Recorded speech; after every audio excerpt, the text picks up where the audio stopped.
everyone staying at home, it's a challenge, right? Before, the world was big, so people in the family would go around, they will do their things, and elders as seniors, you would also meet with your friends, you would go around. But now the situation, you are locked up in the house and you have to be with your children and the grandchildren, and generation gap is so much. First of all, there is a generation gap between you and your children.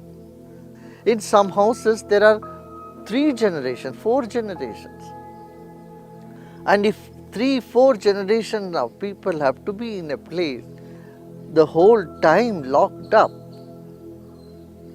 it is challenging. Now, what is the attitude that we have to take as senior citizens?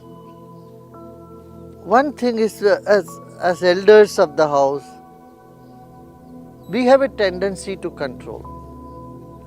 We feel that everything should be in control because we are wise, we know, we have experienced, and when kids are going haywire, we are concerned for the welfare of our children. Their life should be comfortable. This is your intention, this is your idea.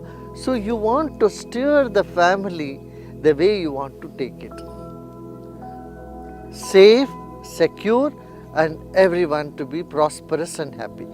This is the only goal of all senior citizens. But in the process, what happens? We need to curtail sometimes the wishes of our children and grandchildren because they have wild ideas, and we feel that these ideas will not work, or this will be very difficult, or this will really risky. As senior citizens, you don't want to take a risk. You want things to be smooth because you have seen life in its many facets, ups and downs, everything. But I want to tell you, you have to give them certain room. Though your intentions are right, you should not appear as though you are controlling. There is a saying in Sanskrit, it says, Aprapte shodashe varshe putram mitravadar-charet. 16 साल का जब बेटा हो जाता है, when a son or daughter become 16 years, behave with them like a friend. See, with children you have an authority, but with friends you have only persuasion and request. So, if senior citizens take this attitude of persuasion instead of authority, there will be so much more harmony between you and your next generation.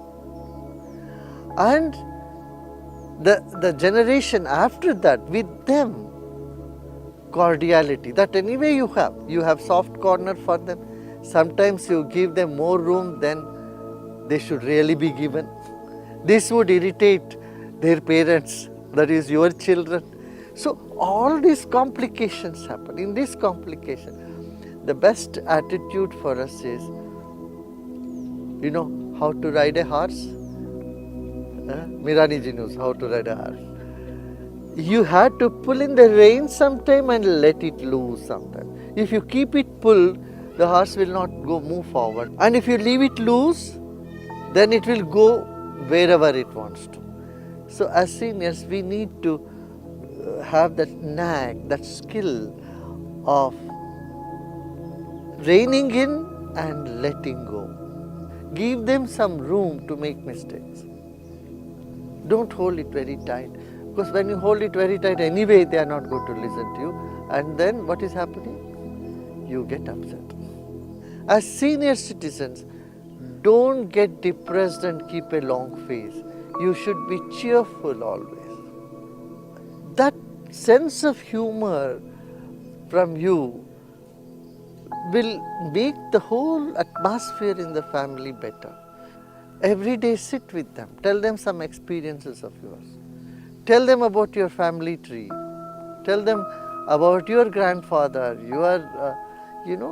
something that would interest them, that would trigger the interest in them. You can do all this if you are cheerful, if you are happy. Just take one sankalpa, one determination. Come what may, I am not going to lose my smile. I am not going to lose my mind. I have lived nicely. I am complete. I am satisfied. This attitude in you, when it gets ingrained, I am here only to give advices. Whether they take it or not is none of my business. I am not here to control. You will create heaven at home. But if you want to control, if you are upset, if you are negative, very quickly it spreads to every member of the family and everyone becomes miserable. Nobody can hurt you if you don't want to. Never care for anybody's hurtful words. Don't take them in. Number one. Number two, keep a cheerful mood. You have to create for yourself. Third, spend time in philosophy, knowledge, wisdom, meditation. If you can do simple yoga, you can do it. If you cannot do some pranayama or meditation. There are many ways, many creative ways we can think of spending our time and creating harmony and happiness in the family. Right? And first and foremost, you need to keep yourself happy. I don't say you need to keep yourself busy.